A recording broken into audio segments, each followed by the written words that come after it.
I would like for you all to know beyond. I know all of our biographies are beautifully laid out in our notebooks, but I would like for them to annotate that just a moment to repeat your name, if you would, and say chorally what your activity is. And it's very clear. Three of our panelists reside in South America right now. One probably has a co-residing situation. I'd like for you to know just a little bit more about what they do back home. Let's make this about a paragraph, if we could. Christian, could I start with you? Sure. My name is Christian Gracias. I teach at USC. I'm assistant professor there. I've been in the States for 10 years. I am originally from Venezuela, and I left after working with the Schola Cantorum and the children's program there. So my main experience starting was conducting children's choirs and youth choirs, as well as being part of the system of conductors that helped with masterworks and assisting the preparation of those works for orchestra.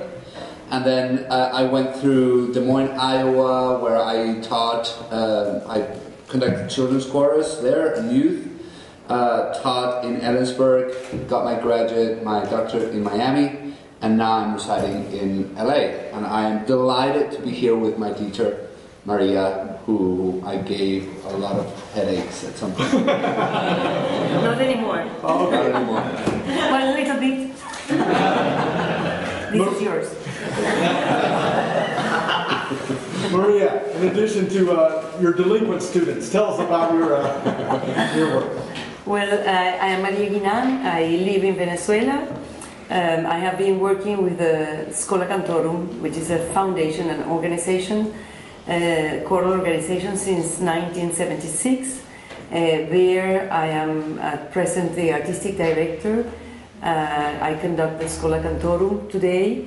I used to conduct the Cantoria Alberto Grau, which was the female choir for 30 years.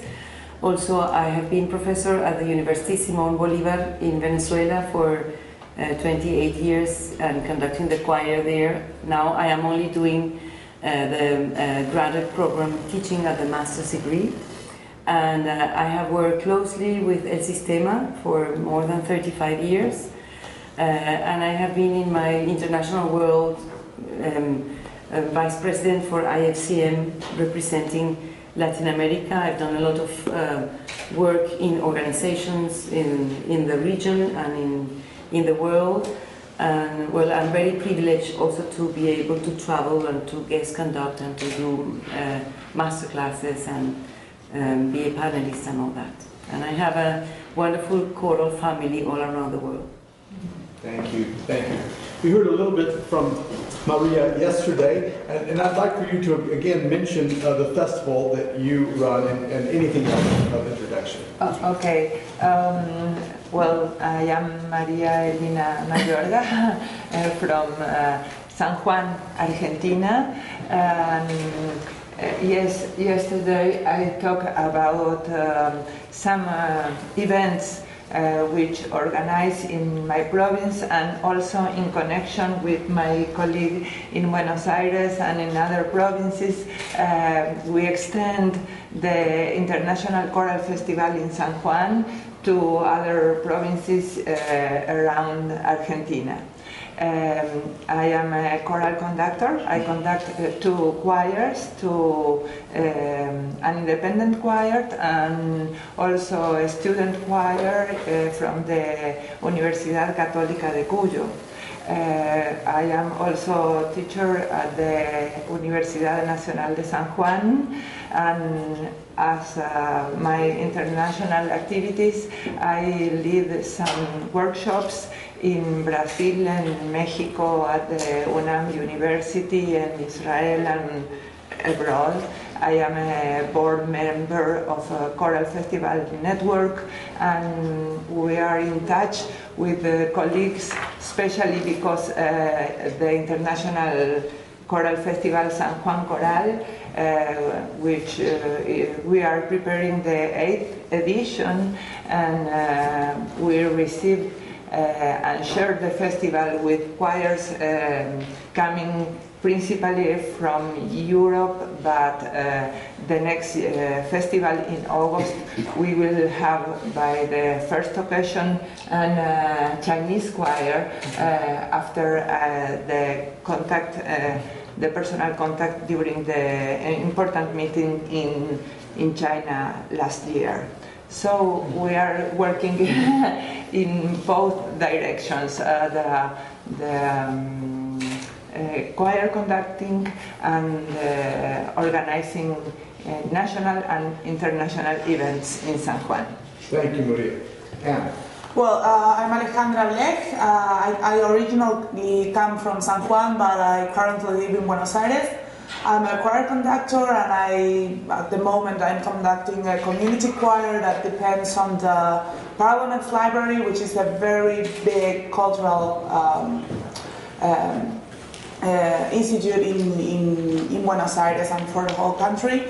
And I also teach. I'm an assistant professor for Introduction to Choral Conducting in IUNA, which is the National Institute for Arts in Buenos Aires. And well, I also work in collaboration with all of those activities she mentioned in San Juan. Very good. Very good.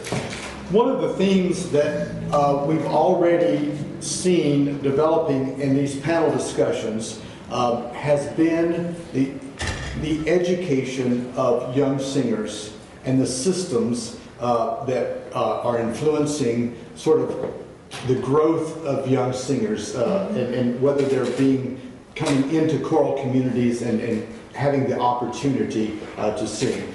Can you describe what is happening in the educational system that services the broad number of people? Particularly, I'm particularly interested myself in young singers coming in and having a choral opportunity. But what is going on in the educational system that's influencing choral music?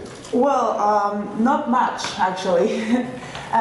There is not a strong support for music education in schools, so there are almost no children or youth choirs in my country, depending on the public education system.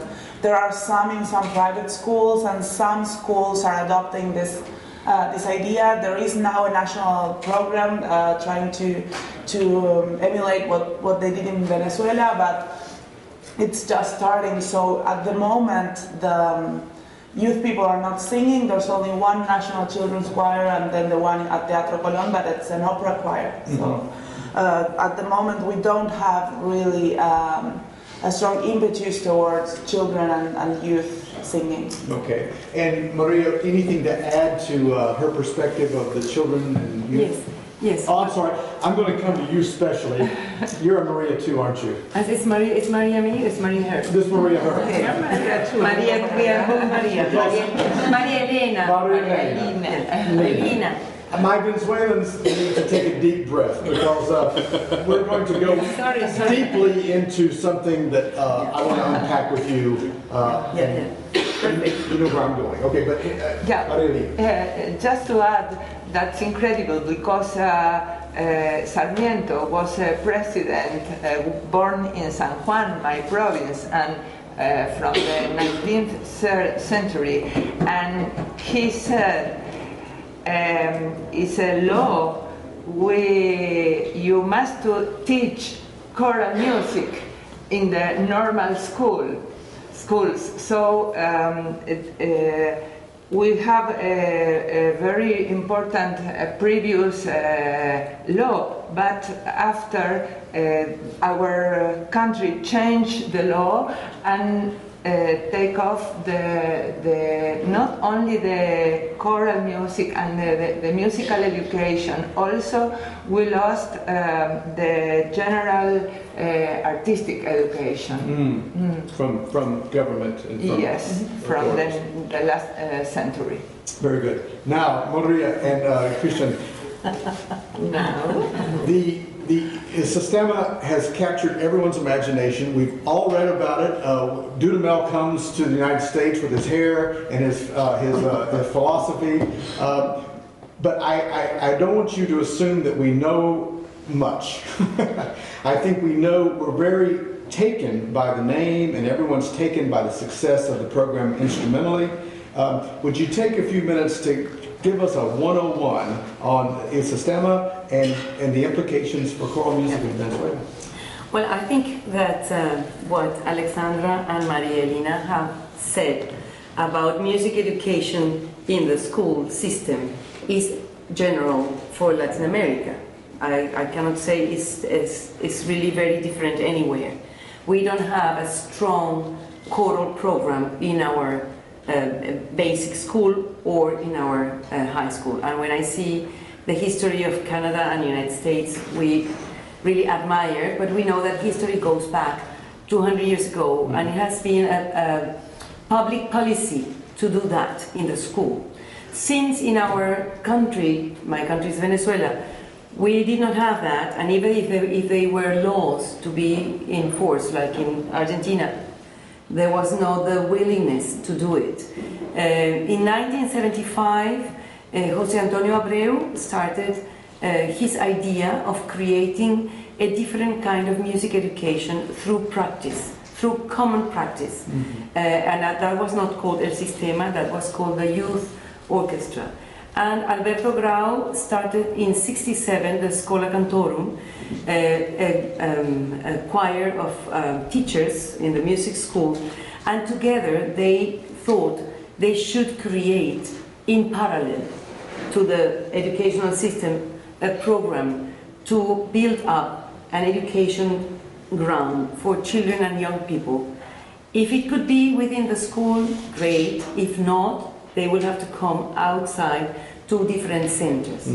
So for more or less, I would say now El Sistema is going to be 38 years. I think for more or less 32, 33 years, Abreu decided to deepen his work in the country, building youth orchestras, after school programs in centers that are not within the school, and these after school programs meet every day. The children go every day there to study music. This is a free program that depends on state money, on government money.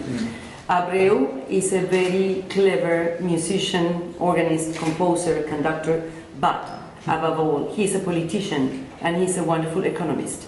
He was the youngest man in Congress in Venezuela in the 20th century. So he knows the road of how to get into the public sector, and he had a dream, and his dream was music education. So that's how he has built, and he has been able to survive in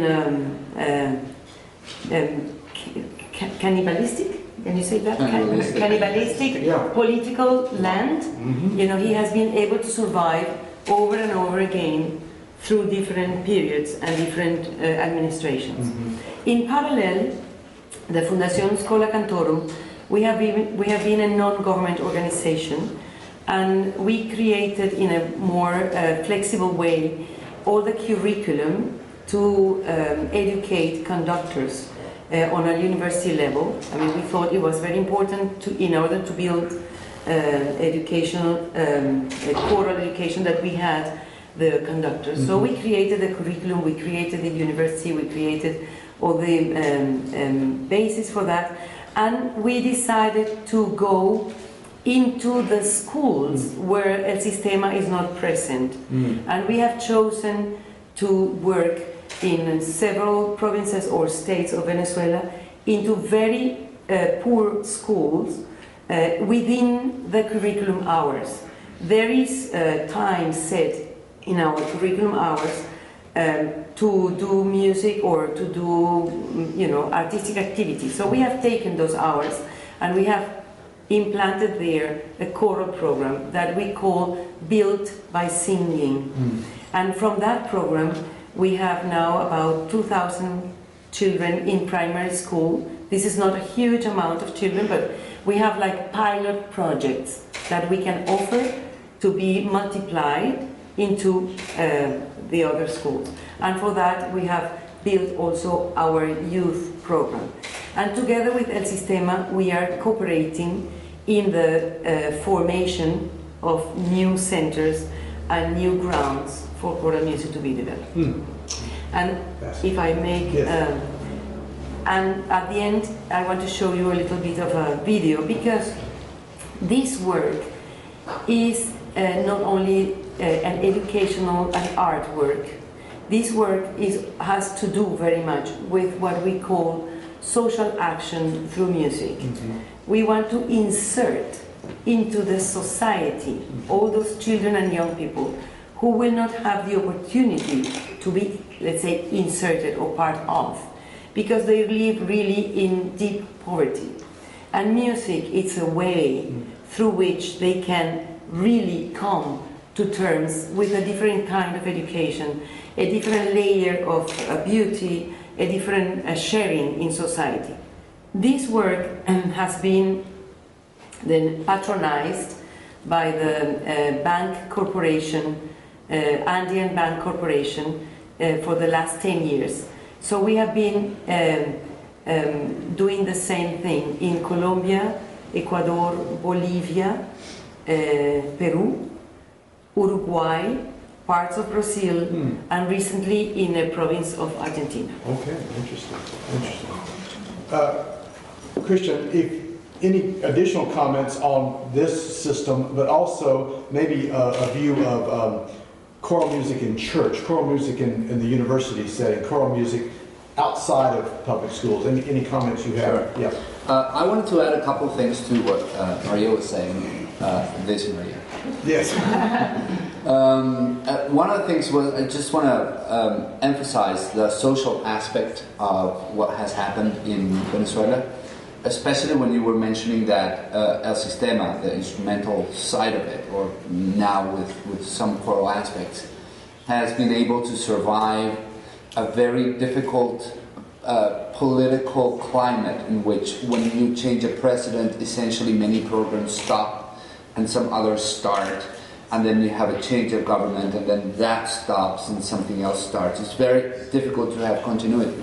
One of the things that I thought was brilliant when I understood it, I finally kind of captured the essence of Abreu, was that he did not create a musical project. He created a social project through music, which is different.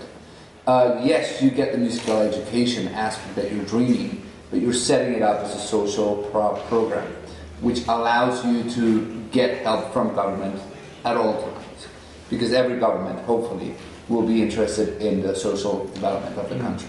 Hopefully. So that's one thing that I wanted to point out. The second thing that I think is very interesting is we were talking about repertoire yesterday, and there is, to me, a fundamental difference between both. And I was involved in El Sistema in the choral aspect of it. And what I saw was that El Sistema was based essentially on choosing repertoire that was the same for everybody, especially for the bass.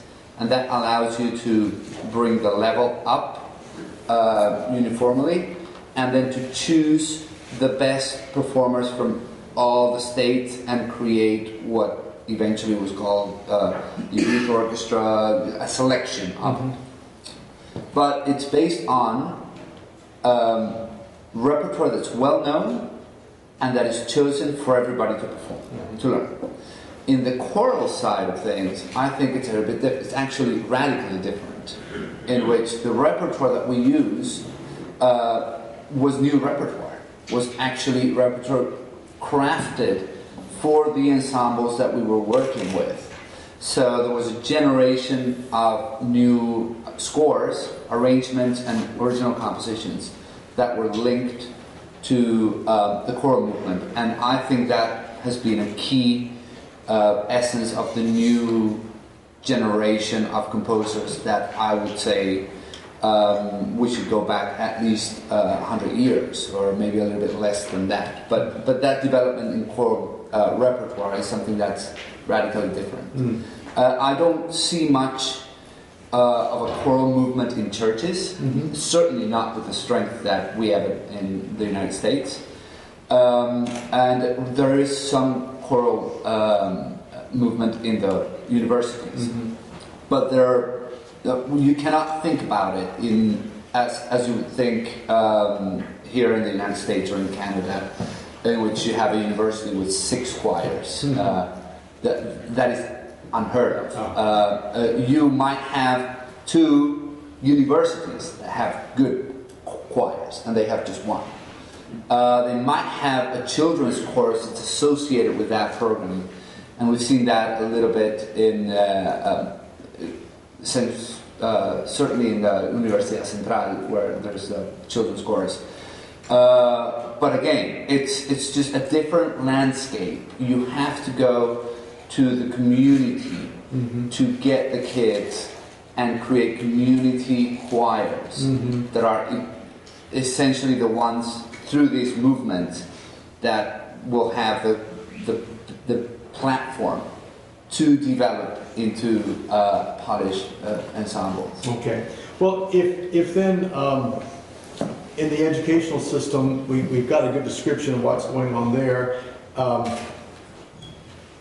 If it's not happening in the schools, it's somehow it's going to be community-based choral work. What is the motivation? What motivates someone to start a community-based choir? Where do they perform? Who do they perform for?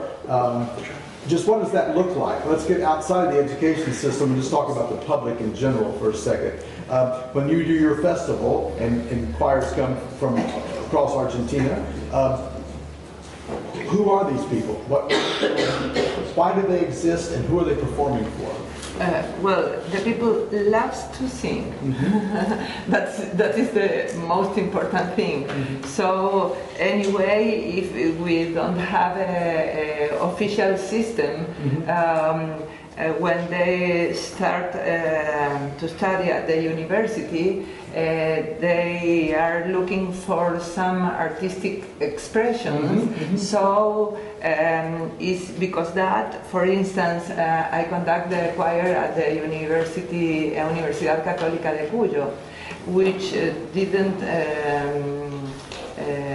teach music, law, medicine, philosophia, but it's a vocational choir, and the people love to sing, go to the choir, and I thought, well, we have people singing, we have a very nice auditorium, and it was a nice project to the future, and to grow up our society, to offer an international choral festival and have the opportunity to share new repertoire, new choirs. This is coming to have more choirs in San Juan and new research to new repertoire. Now, you are trained. You are a choral director. That was your training. You did do that work. Yes. How many folks like you are there that are training and moving into choral programs or choral situations? Well, fortunately, more and more every year, but choral conducting as a university career degree is quite new in Argentina, and at the moment there aren't still many graduates or people finishing university, because there are 2 things happening. On one hand, choral conducting as a profession has always been like, okay, I'm a guitar player or an experienced singer, so now I can have a choir and then I get some money for it, such. And on the other hand, the universities and choral education, mostly in conservatories, is academic music oriented, and there's a big interest of many choirs and many people for folkloric music, and we don't get that much of that education in university, but mostly because if we don't, to get a job in a choir, it's very usual for one to create your own choir. I presented a project to create my own choir, and I did it, and that's it. And I didn't. No one asked me for a university degree. Right.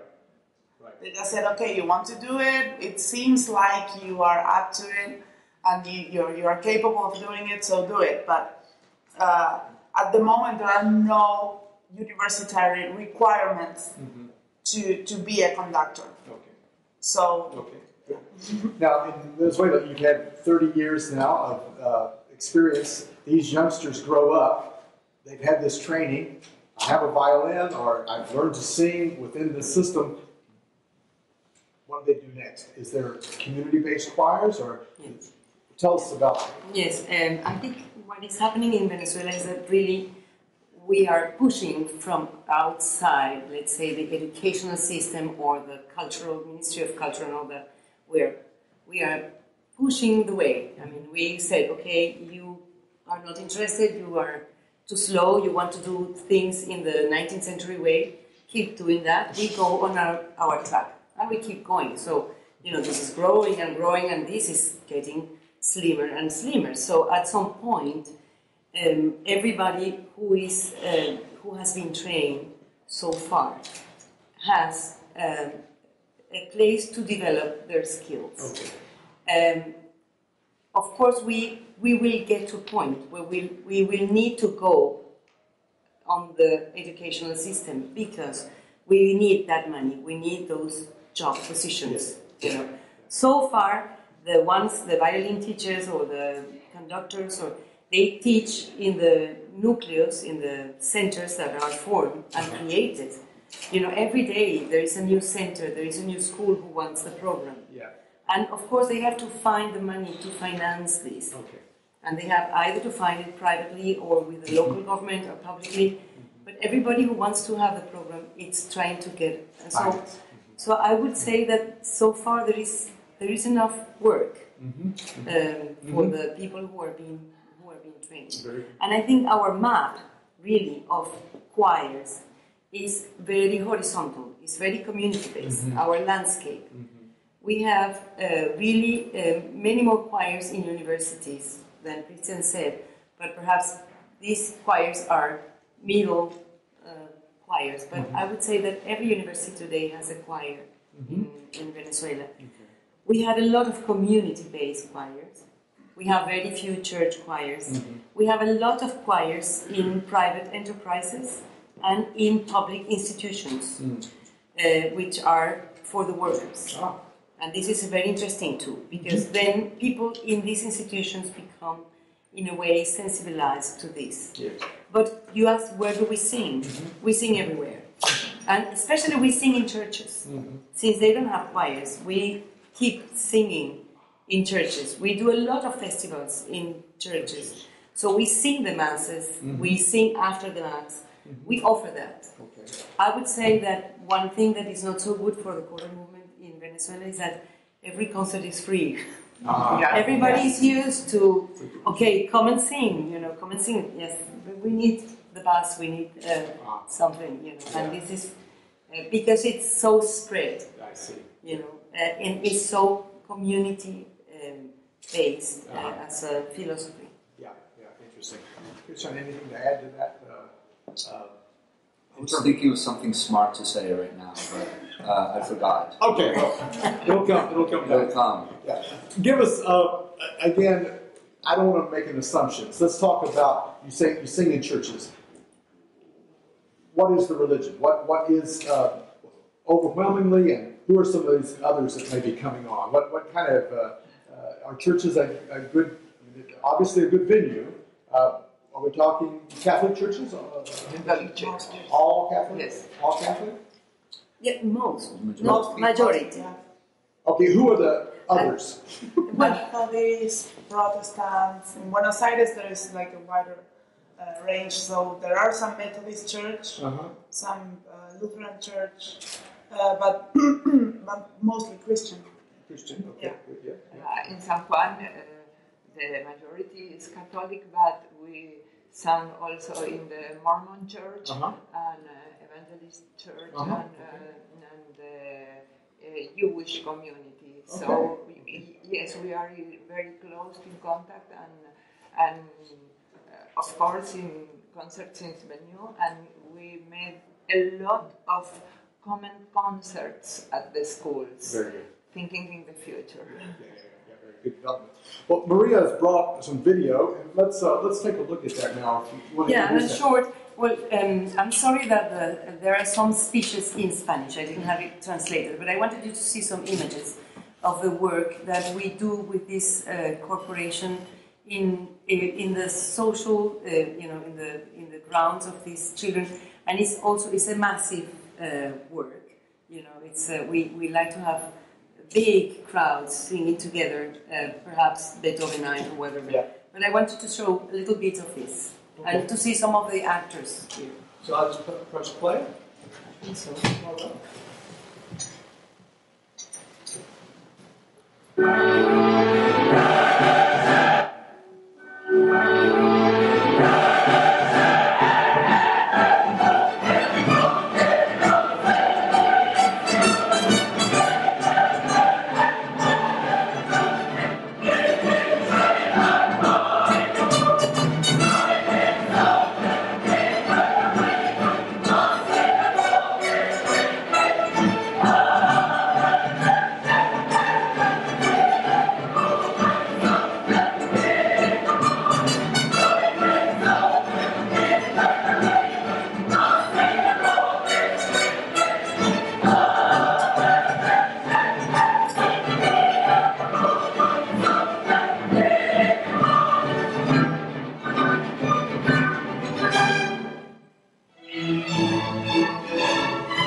La CAF, desde hace ya varios años, viene capitalizando a través de la disciplina musical y además con intereses millonarios tangibles e intangibles, una acción de responsabilidad social que fomenta el fortalecimiento y exaltación de los valores más nobles del individuo y de la colectividad. En pocas palabras, con y por la música, en la CAF promovemos cultura ciudadana. Muchas gracias, estoy seguro que esta noche será inolvidable.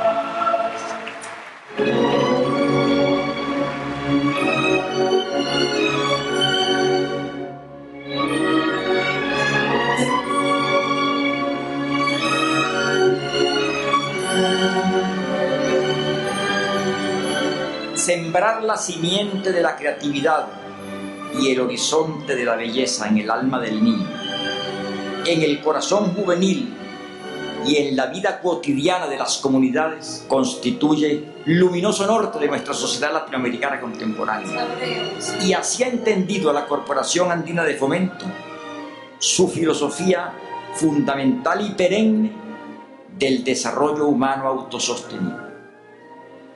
Por lo que más allá de su perfil económico-financiero, la corporación emprende vigorosamente un extraordinario proyecto de triple vertiente pedagógica, social y artística. De esta manera, nuestros jóvenes y niños andinos seguirán tocando, cantando y luchando por el honor, por la grandeza y por la gloria de la patria latinoamericana. Muchas gracias.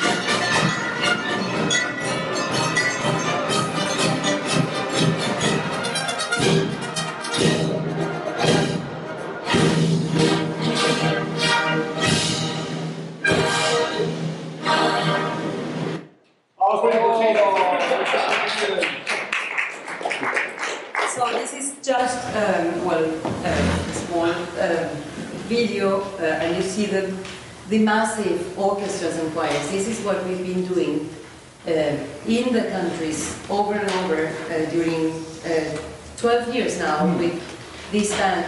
What is important is to convince a multilateral band that music is a tool of development and is a human development. We are there. I mean, It's not that we are choosing to be a social program to get some money. No, this is not the issue. The issue is that we are the social project through which we can really change lives. And thus, this money belongs to us too. I think this is really the issue. If we don't understand that way, then we will never do it. And I think these men are leading towards a new concept of music within society. Amazing, amazing. I think the take home is we have to elect choral musicians as politicians. Is that what, Well, I want to elaborate on that, if I can. I want to say a couple of things. The first thing is that we must understand that the majority of the leaders of choral music in Latin America, throughout Mexico, all the way down, all Caribbean, the majority of these leaders can't support themselves through choral music. They cannot. So you talk to Fernando Archila in Guatemala, who is leading efforts like this, and Fernando is still an accountant as a day job. So there's a passion there that I think it's very important to highlight. The other thing I wanted to say was Alberto's very famous quote that I always give everybody, everywhere I go. He said once, if in the Congress all politicians can start every day singing the national anthem in 4 parts, we're going to have a better country. So that is a fantastic quote that leads into what you're saying. We need more politicians in our choirs. I would do that. I don't know who would do that. let's all write that down. I think that's a fantastic take home. It's visceral, it's real, it's not terribly heady, it's simple. I think we've got time for a take home from each one of these. If we come to Argentina, what would you want us to take back about the choral, the best of what's happening chorally in Argentina? What would you want us to see and take home? Well, there are lots of choirs, really. People in Argentina really love to sing. And among all of those choirs, we have some very, very good ones. All throughout the country, not only in Buenos Aires, even though Buenos Aires is like a big cultural center, but all throughout the country, in Córdoba, Mendoza, San Juan, Salta, Buenos Aires, in the south, we have very, very good choirs singing lots of repertoire from all around the world. So I think that it's very interesting to pay attention to what's happening in the choral world in Argentina. Very good. Yes, I agree. The politician is very important in our country because we don't have private sponsors and we don't have a law to the tax for the companies. So we need to